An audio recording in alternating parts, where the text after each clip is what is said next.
Hello and welcome to the Gulf Coast Real Estate Insider. I'm Brett Ellis with the Ellis team at Keller Williams in Fort Myers, joined by my mother, Sandy Ellis, also at the Ellis team at Keller Williams in Fort Myers. So, Sandy, I thought today would be a good thing to talk about our article that's coming out in the Fort Myers News Press this Saturday. It's a word on the street segment, and I thought, who better to talk about word on the street than actual agents who are selling a lot of real estate, probably sold as much or more than anybody in Lee County, and because we've got our nose to the grindstone, our ears to the, I don't know what we call it, but we're listening to the pulse. And the stats tell you a story, but they don't always tell you the whole story. Well, and we know what buyers and sellers are saying to us, actually. So I think this is what you basically came out with. And I love the graphic. Oh, the graphic's awesome. So, by the way, if you want to find this article, go to news-press.com, and it will be in Saturday's newspaper. Or we'll post it, better yet, at blog.topagent.com, and you'll be able to find it there. We'll try to get that up later today. So anyway, first of all, before we get into the article, what are you hearing? You deal with a lot of, mostly sellers, but we talk to the buyers. What are you hearing from sellers? Well, sellers, everybody's got a little bit of frustration out there, you know, right now. Sellers are frustrated because buyers aren't acting the way they'd like them to act. You know, they're writing lower offers. They're asking for way more concessions. They're backing out if they don't get their way.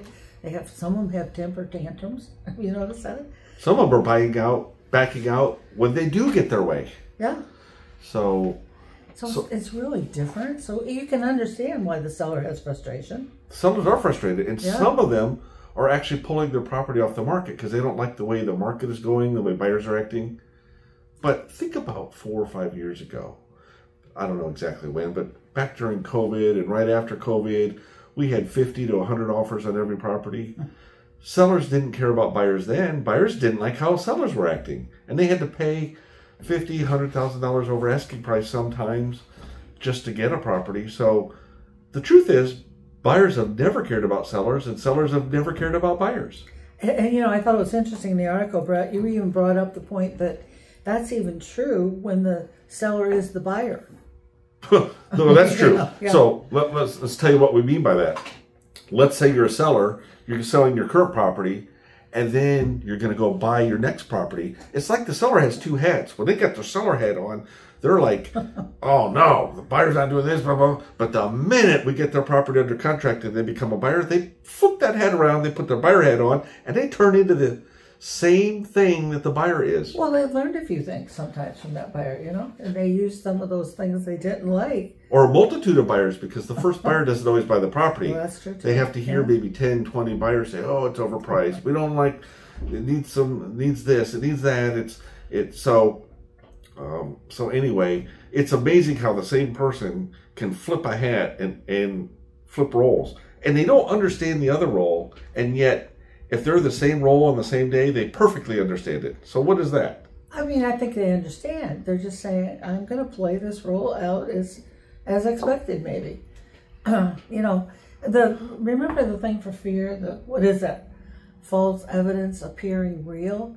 In some cases, it just simply is fear because they really don't know the market, because of what they're hearing in the media, because of what their friend told them last night at dinner, you know?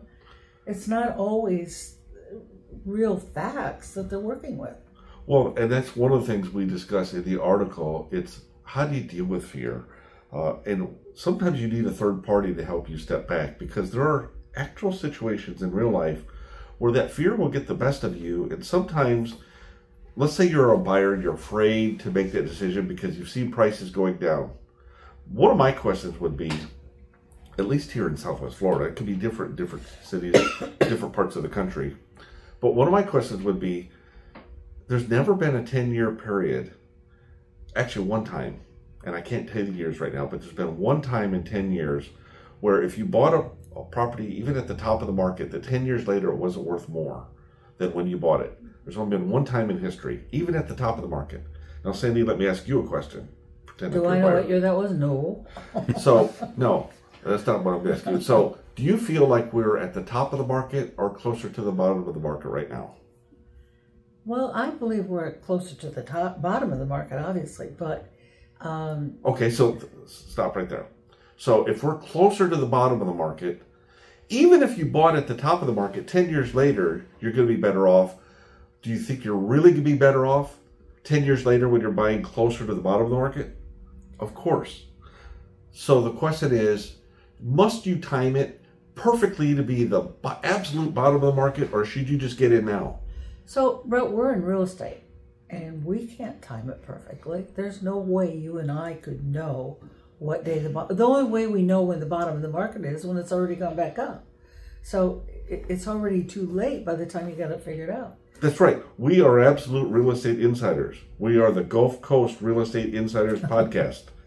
But if you're talking to a Wall Street financial guru, they can't tell you when the stock market has bottomed or when the stock market is topped.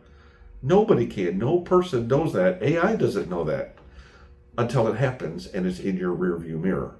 But if we can make the assumption we're closer to the bottom than we are to the top, then, and you're better off 10 years, even when you buy at the top, why wouldn't you buy now? So, yeah, but just think about it. Think about it historically. Think about it in your whole lifespan. If this is your first home and you never had an experience before, then think about your parents. Think about the home that they bought, maybe when they first got married or whatever, and then what happened to the value of that property over time. It's absolutely amazing. That's why home ownership is so important. And think about a seller. Remember going back to the two hats? If you're buying in the same market you're selling, it almost doesn't matter. Now, if you're buying in a depressed market and moving to a red hot market, I don't even know where a red hot market is right now, but let's just say, let's make one up. Let's say Philadelphia was a red hot market and that's where you were going. If you could make the case, well, I don't want to buy here and move to a red hot market. I'm going to lose on both ends. Maybe you could make a case, but certainly not waiting here. Now, here's the thing. It's your choice. It's your money. It's your life. We're not here to make a case. We are not here to convince you of anything. Our role is to lay out facts, because we believe facts trump fear. We want to stop fear from controlling your decision. Now, when we give you facts and then you make the decision, that's perfectly fine with us, because it's not our life. We want to listen to you, present facts, give you options, give you alternatives, and help you make the decision that you decide is best for you. It's not us deciding anything.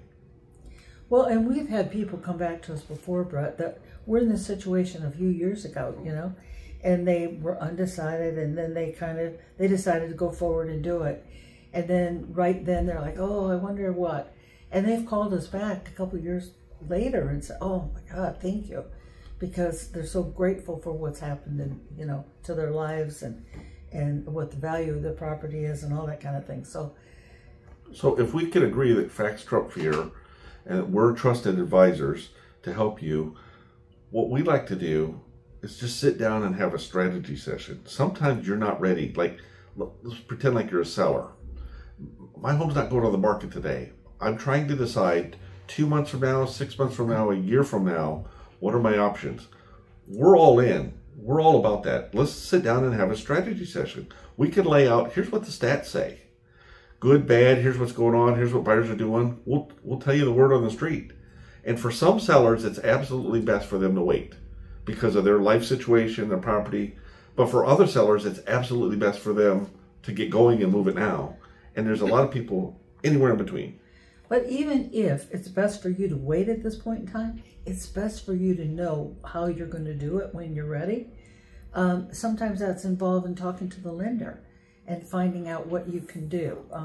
And how would you know when the right time is if you don't have the strategy session now? Like, what are the indicators they should be looking for? What are the options that will alter their decisions? That's what the strategy session's about. It's not about getting you to do anything right now. It's about giving you facts so that you can make a decision either today or in the future based on a criteria that you decide. When you're ready. Yeah. And sometimes it's not about the property. Sometimes it's not about the market. It could be about a life situation. It could be about a family situation. It could be about a financial situation. all those things. I mean, we don't just deal with the market. We deal with people, their life, their family, their finances, their job, the economy, if the property's working for them or not, lots of things. Well, yeah, we've even helped people get their credit back in order, not us personally, but by working through a lender. And sometimes it was, 3 months, maybe it was 6 months. Some of them even did a whole lifestyle change, even changed their family diet as a result of what the lender told them. I mean, we just had some incredible results. But, well, that brings up another point. Yeah. We have access to a lot of resources. So maybe there's things after our strategy session, you might want to do with the property. You might want to fix up the kitchen or fix up one bathroom or change out a carpet or repaint one side of the house that got some damage, or maybe it's a roof, maybe sprinklers aren't working. We've got resources to get you on track, and you might want to say, hey, this month I want to tackle one thing. Next month, I want to tackle something different so I don't have all this money going out in the same month.